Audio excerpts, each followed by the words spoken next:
அனைவருக்கும் வணக்கம். நம்ம இப்போ என்ன பார்க்க போகிறோம்னா, ஜென்9 படத்தோட ரிவ்யூ தான் பார்க்க போகிறோம். எஸ் எஸ் தளபதியோட கடைசி படமான ஜென்9 FTFS பார்த்தாச்சு காய்ஸ். வேறு லெவல். உண்மையிலே சொல்லப்போனால் பிறவி பயன் அடைஞ்சிட்டேன் அப்படின்னு சொல்லலாம். என்னென்னு பார்த்தீங்க அப்படின்னா, அப்படி தள்ளி போய் கடைசியில் ஜென்9 ரிலீஸ் ஆகிடுச்சு. என்ன டிக்கெட் ரேட் தான் கொஞ்சம் அதிகமாக இருந்துச்சு. அதுவும் இல்லாமல் நிறைய பேருக்கு ஏதோ 800, 1000, 1200 சொல்கிறாங்க. பிளாக் டிக்கெட்டில் நிறையா போயிருக்குமா, இல்லை கவுண்டரில் நிறையா விற்ற மாதிரிலாம் நியூஸ் வந்துகிட்ருக்கு. தெரில, தளபதி ஆட்சி நடக்குது, ஊழல் இல்லாமல் நடக்கும்னு சொல்லியிருக்காரு. எங்கேயும் எவனும் கை வைக்க முடியாது, ஊழல் பண்ண முடியாதுன்னு சொல்லியிருக்காரு. அப்படி சொல்லியும் இவங்கெல்லாம் எப்படி பண்ணாங்கன்னு எனக்கு தெரியல. சரி வாங்க காய்ஸ், நம்ம படத்தை ரிவ்யூ கூட போகலாம். படம் ஸ்டார்டிங் அப்படி பார்த்திங்கன்னா, தளபதி முதல்லே என்ன பண்ணுறாரு அப்படின்னா, ப்ரொட்டஸ்ட் ஆரம்பிச்சிடறாரு. அது ப்ரொட்டஸ்ட் பார்த்திங்க அப்படின்னா, டெல்லியில் ப்ரொட்டஸ்ட் நடக்குது. டெல்லியில் எப்படின்னா, அந்த பார்லிமெண்ட்டாக இருக்கும் இல்லையா, பார்லிமெண்ட்டு, அந்த பார்லிமெண்ட் பக்கத்தில், இப்போ சப்போஸ் இதுதான் பார்லிமெண்ட்னு வச்சுங்களேன், அந்த பார்லிமெண்ட்டு பக்கத்தில் ஒரு 2 கிலோமீட்டர் சரௌண்டிங்கில் என்ன ஆகுதுன்னா, ஜந்தர் மந்தர்னு ஒரு இருக்குது பிரதர், ஜந்தர் மந்தர். இந்த ஜந்தர் மந்தரில் என்ன பண்ணுறாரு, தளபதி ஒரு கூடாரத்தை போடுறாரு. கூடாரத்தை போட்டு பெட்டெல்லாம் போட்டு அங்கே என்ன பண்ணுறாரு, படுத்துக்கிறாரு. என்ன சொல்கிறாரு அப்படின்னா, உண்ணாவிரத போராட்டம், ஹங்கர் ஸ்ட்ரைக் அப்படின்னு அறிவிக்கிறாரு. எதுக்காண்டி அப்படின்னா, நீட்டுக்கு அகெயின்ஸ்டாக. ஸோ நீட்டுக்கு அகெயின்ஸ்டாக உண்ணாவிரத போராட்டத்தை படம் ஸ்டார்டிங்கில் ஆரம்பிச்சிடுறாங்க. என்னடா திடீர்னு போயிட்டு ஒருத்தர் ஒரு 40-50 இயர்ஸில் இருக்கக்கூடிய நம்ம தளபதி என்ன பண்ணுறாரு அப்படின்னா, ஹங்கர் ஸ்ட்ரைக்னு ஒன்று ஆரம்பிக்கிறாரு அப்படின்னு சொல்லிட்டு இருந்துகிட்டு இருக்க டைமில் தான் என்ன ஆகுது, மாணவர்கள் அமைப்பு ரீசெண்டாக பார்த்தா அந்த காக்ரோச் ஜனதா பார்ட்டி, அந்த சிஜேபின்னு சொல்லுவாங்க இல்லையா, இந்த காக்ரோச் ஜனதா பார்ட்டி ரீசெண்டாக ஒரு ஜட்ஜு இவங்கெல்லாம் அன்எம்ப்ளாய்டு யங்ஸ்டர்ஸு, இவங்கெல்லாம் காக்ரோச்சஸ் அப்படின்னு சொன்னதுனால கோவமடைஞ்சு ஆன்லைனில் காக்ரோச் ஜனதா பார்ட்டின்னு ஆரம்பிக்கப்பட்டு, பிற்காலத்தில் அதுக்கு நிறைய ஃபாலோவர்ஸ் ஜாயின் பண்ணி அது ஒரு ஃபேமஸ் ஆகி, அதோட அதுக்கு ஸ்போக்ஸ் பர்சன், லீடரு எல்லாமே தேர்வு பண்ணி இப்போது கிளைகள்லாம் வந்துடுச்சு. இன்னும் தமிழ்நாட்டில் பார்த்திங்கன்னா மதுரை கிளை, கோயம்புத்தூர் கிளைங்கிற மாதிரி சிஜேபி ஃபார் தமிழ்நாடு, அப்புறம் நிறையா டிஸ்ட்ரிக்ட் நிறையா இதெல்லாம் கொண்டு வந்துக்கிட்டு இருக்காங்க. ஸோ இவங்க என்ன பண்ணுறாங்க, அப்படி நம்ம தளபதிக்கு ஆதரவு தராங்க. ஸோ ஆதரவு தந்தோன்னே என்ன ஆயிடுச்சு அப்படின்னா, இந்த போராட்டம் இன்னும் அதிகமாகிடுச்சு. அதிகமாகி நாள் ஆக ஆக ஆக ஆக நிறைய பேர் போராட ஆரம்பிச்சிட்டாங்க. நிறைய பேர் எங்கே பார்த்தாலும் ஒரே மாணவர்களாக வர ஆரம்பிச்சிட்டாங்க. ஜந்தர் மந்தரே அப்படியே ஸ்தம்பிக்க ஆரம்பித்து விட்டது. அப்படியே அவ்வளோ கூட்டம், எங்கே திரும்பினாலும் என்னடா இவ்வளோ கூட்டம் அப்படிங்கிற மாதிரி ஆயிடுச்சு. இது பெரும்பாலும் பரவாமலே தான் இருந்துச்சு. கிட்டத்தட்ட அந்த நம்ம தளபதி உண்ணாவிரத ஹங்கர் ஸ்ட்ரைக் இருந்தார் இல்லையா, அது 20 நாள் ஆனதுக்கப்புறம் என்ன ஆகுது அப்படின்னா, ஓரளவு பரவ ஆரம்பிக்குது. ஏன் பரவ ஆரம்பிக்குது அப்படின்னா, 20 நாள் ஒருத்தர் சாப்பிடாமல் இருக்க முடியுமா? யோசிச்சு பாருங்கள். 20 நாள் ஒருத்தர் சாப்பிடாமல் இருந்தால் என்ன ஆகுறது? அவர் உடம்பு 10 கிலோ கிட்ட குறைஞ்சிடுச்சு. ஆள் ரொம்ப மோசமாக போயிட்டார். இந்த டைமில் தான் என்ன ஆகுது, எல்லா கட்சியிலேருந்து ஆதரவு தர ஆரம்பிக்கிறாங்க. ஆம் ஆத்மி பார்ட்டி, டிஎம்கே, அது மாதிரி எல்லா பார்ட்டிஸும் ஆதரவு தெரிவிக்க ஆரம்பிக்கிறாங்க. ஸோ இந்த போராட்டம் பெருசாகுது. ஸோ என்ன ஆரம்பிக்கிறாங்க, இந்த போராட்டம் பெருசாகுது, இது அப்படியே விட்டோன்னா என்ன ஆகும் அப்படின்னு பார்த்துட்டு, நம்ம மத்திய அரசு இருக்கு இல்லையா, யூனியன் கவர்மெண்ட், சென்ட்ரல் கவர்மெண்ட் சொல்லுவோம் இல்லையா, அது போலீஸை விட்டு நம்ம தளபதியை அலேக்காக தூக்கிட்டு வந்துட்டாங்க. அலேக்காக அப்படி தூக்கிட்டு போய் ஹாஸ்பிட்டல் வச்சுட்டாங்க. ஏன்னா இறந்துட்டாருன்னா பெரிய ப்ராப்ளம் ஆகிடும் அப்படின்னு சொல்லிட்டு என்ன பண்ணிட்டாங்க, ஹாஸ்பிட்டலில் தூக்கி போய் வச்சுட்டாங்க. ஹாஸ்பிட்டலில் போய் தூக்கிட்டு போய் வச்சதுக்கப்புறம் தான் மிகப்பெரிய போராட்டமாகிடுச்சு. என்ன ஆகிடுச்சுன்னா, எப்படி நீங்கள் தூக்கிட்டு போகலாம் அப்படின்னு சொல்லிட்டு மிகப்பெரிய போராட்டமாகி, இந்த காக்ரோச் ஜனதா பார்ட்டி, மித்த பார்ட்டிஸ்லாம், மித்த ஸ்டூடெண்ட்ஸ்லாம் எல்லாம் சேர்ந்து மாணவர் அணியாக திரண்டு என்ன பண்ண ஆரம்பிச்சிட்டாங்க அப்படின்னா, மார்ச் பண்ண ஆரம்பிச்சிட்டாங்க. அதாவது இங்கே தான் இருக்குன்னு வச்சுங்க பார்லிமெண்ட்டு. இந்த பார்லிமெண்ட்டை நோக்கி நிறைய பேர் அப்படியே போக ஆரம்பிச்சிட்டாங்க, முற்றுகையிடறதுக்கு போக ஆரம்பிச்சிட்டாங்க. ஸோ முற்றுகையிடறதுக்கு போக ஆரம்பித்ததுனால நிறைய போலீஸ் என்ன பண்ண ஆரம்பிச்சிட்டாங்க அப்படின்னா, அவங்கள தடுக்க வேண்டிய சுச்சுவேஷனுக்கு அவங்க போயிட்டாங்க. ஸோ என்ன பண்ணுறது, தடுத்தே ஆகணும் இல்லையா, அதனால் அப்படியே நின்று எல்லாரையும் அடிக்க ஆரம்பிச்சிட்டாங்க. போட்டு எல்லாரையும் கண்ணா புண்ணா ஆனால் அடிக்க ஆரம்பிச்சிட்டாங்க.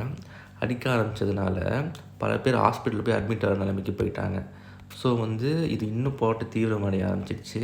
அதுக்கப்புறம் ஒரு கட்டத்துக்கு மேலே என்ன பண்ண ஆரம்பிச்சிட்டாங்க, போலீஸே வித்ட்ரா பண்ணிவிட்டு இது வந்து ரொம்ப சென்சேஷனாக போகுது அப்படின்னு சொல்லிட்டு என்ன பண்ணிட்டாரு, ஜேபி நட்டா இருக்கார் இல்லையா, அவர் வந்து என்ன பண்ணிட்டார் அப்படின்னா, அவங்க ப்ரொட்டஸ்ட் பண்ணவங்கலாம் கூப்பிட்டு என்னன்னு கேட்டப்போ கோரிக்கை என்ன வச்சாங்க அப்படின்னா, இதுக்கு மன்னிப்பு கேட்கணும் அப்படிங்கிற மாதிரியும், அப்புறம் வந்து மினிஸ்டர் இருக்கார் இல்லையா, மினிஸ்டரை ரிசைன் பண்ணணும் அப்படின்ட்டாங்க.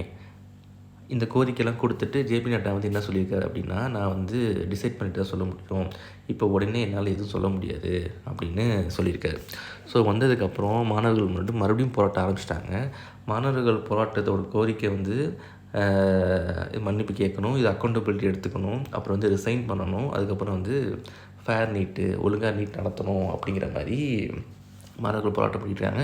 இது மெயின் எய்மே வந்து மினிஸ்டர் வந்து ரிசைன் பண்ணணும், இது கவர்மெண்ட் வந்து பொறுப்பெடுத்துக்கணும், அடுத்து வந்து உயிரிழந்த குழந்தைங்களுக்கு வந்து 1 கோடி ரூபா அந்த குடும்பத்துக்கு இழப்பீடு தரணும் அப்படிங்கிறது தான் எங்களோட கோரிக்கை. இது வந்து இதுக்கு வந்து மத்திய அரசு இன்னும் வந்து இணங்கவே இல்லை அப்படின்னாலும் போராட்டம் கண்டினியூஸ் ஆகிட்டே இருக்குது. தளபதி வந்து அலைக்கா தூக்கிட்டு போய் ஹாஸ்பிட்டல் வச்சவர் என்ன ஆச்சுன்னு தெரில, அவருக்கு அநேகமாக அந்த ட்ரிப்ஸ் போயிட்டுருக்கு, இன்னும் அவர் ஃபாஸ்டிங்கில் தான் இருக்கார். பட் அந்த ட்ரிப்ஸ் மூலமாக கொஞ்சம் உயிரை காப்பாற்றி வச்சுருக்காங்க. இங்கே வந்து சிஜேபி வந்து கடுமையாக போராட்டம் பண்ணிக்கிட்டு இருக்குது. இந்த போராட்டம் தீவிரம் அடைஞ்சிக்கிட்டே இருக்குது, 4 நாள் கூட்டம் அடைஞ்சிக்கிட்டே இருக்குது. இது பொதுமக்கள் என்ன பண்ண ஆரம்பிச்சிட்டாங்க, டெல்லி சுற்றி இருக்காங்க எல்லாம் ஸ்விக்கியில் ஃபுட்டாக ஆர்டர் பண்ணி வந்து சிஜேபி கொடுக்க ஆரம்பிச்சிட்டாங்க. அங்கே இருக்க போராட்ட மாணவர்களுக்கு எல்லாத்தையுமே ஃபுட்டு சப்ளை பண்ண ஆரம்பிச்சிட்டாங்க. ஸோ அந்த ஃபுட்டெல்லாம் வந்து நல்லா அவங்களுக்கு ஹெல்ப்ஃபுல்லாக இருக்குது. அங்கேயே சாப்பிட்டுக்கிறாங்க, குளிச்சுக்கிறாங்க, ரெஸ்ட் எடுத்து கண்டினியூவாக போராட்டம் பண்ணிக்கிட்டு இருக்காங்க. ஸோ வந்து பீப்புளோட எண்ணிக்கை வந்து நாளுக்கு நாள் அதிகமாகிட்டே இருக்குது. இது வந்து இந்தியா ஃபுல்லாக இது பரவ ஆரம்பிச்சிருச்சு. இப்போ என்ன கரண்ட்டாக அப்படி போயிட்டுருக்கு அப்படின்னா, இந்தியாவில் இருக்க எல்லா ஸ்டேட்டுமே வந்து என்னென்னா வந்து ப்ரொடெஸ்ட் பண்ண ஸ்டார்ட் பண்ணிட்டாங்க. தமிழ்நாடுமே ஸ்டார்ட் பண்ணிடுச்சு. தமிழ்நாட்டில் என்னென்னா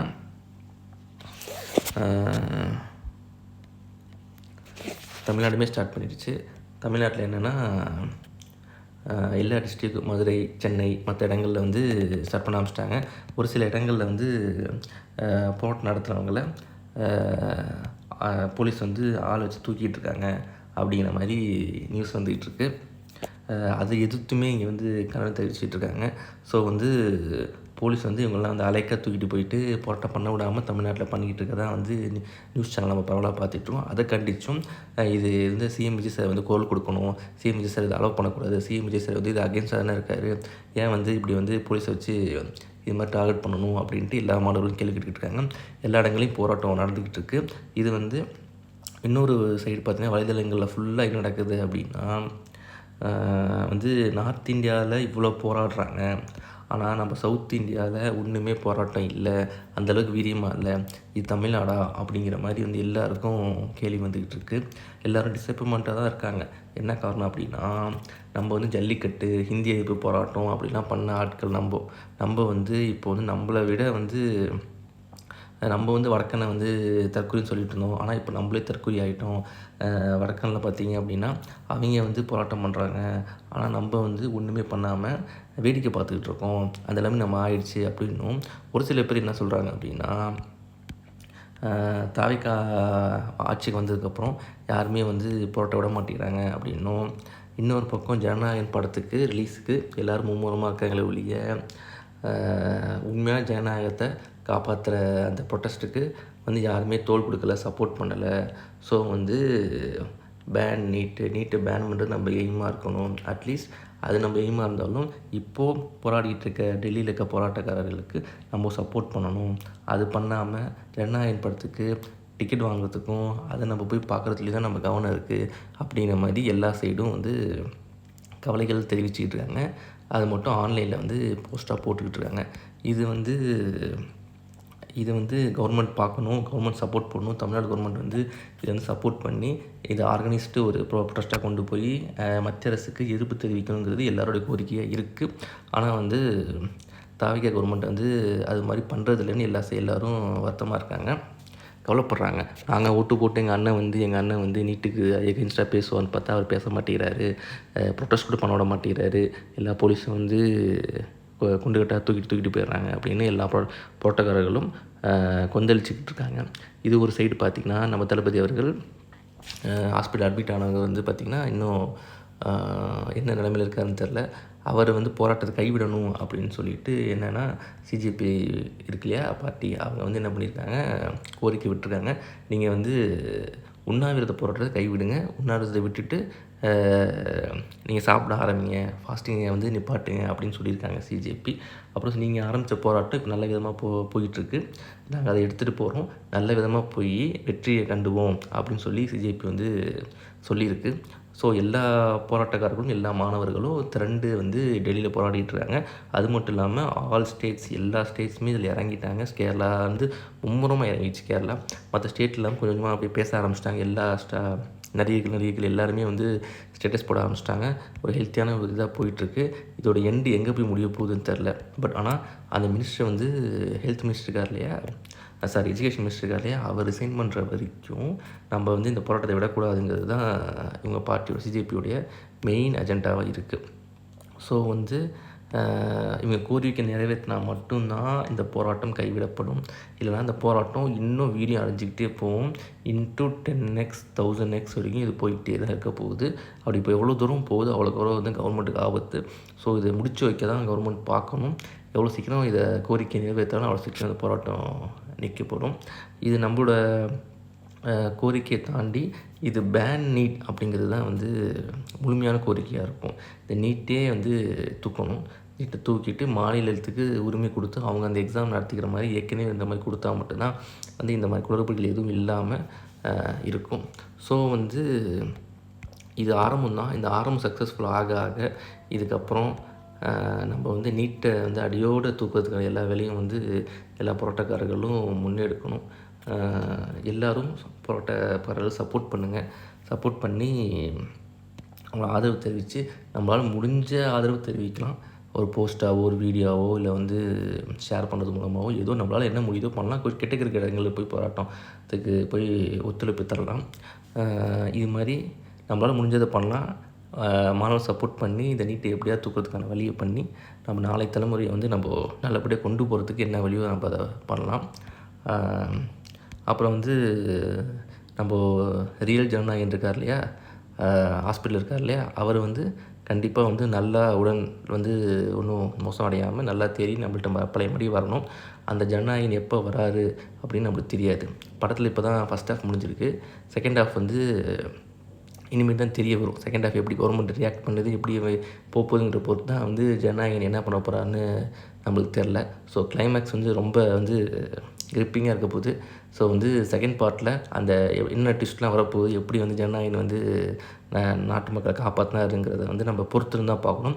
ஸோ ஃபார் வந்து ஃபஸ்ட்டு பார்ட்டு ஓகே நல்லா போயிட்டுருக்கு. செகண்ட் பார்ட் எப்படி போகுதுன்னு நம்மளுக்கு தெரியல. ஸோ அது வந்ததுக்கப்புறம் நான் நம்மளுக்கு முழுமையாக சொல்ல முடியும் இது வந்து ஜனநாயகன் வெற்றி அடைஞ்சா இல்லையான்னு. ஸோ காய்ஸ், உங்களுக்கு இந்த ரிவ்யூ பிடிச்சிருக்குன்னு நினைக்கிறேன். நம்ம வந்து ஜனநாயகன் பற்றி நம்ம இது வரைக்கும் பார்த்தது நம்ம போட்டாச்சு. நம்ம ரியல் ஜனநாயகன் பற்றி பேசிகிட்டு இருக்கோம். ஸோ அதனால் வந்து நம்மளோட நோக்கம் வந்து பேன் நீட், இதுதான் நம்ம நோக்கம். அதை நோக்கி வந்து எல்லோரும் அவங்களோட குரலை எழுப்புங்க. நன்றி.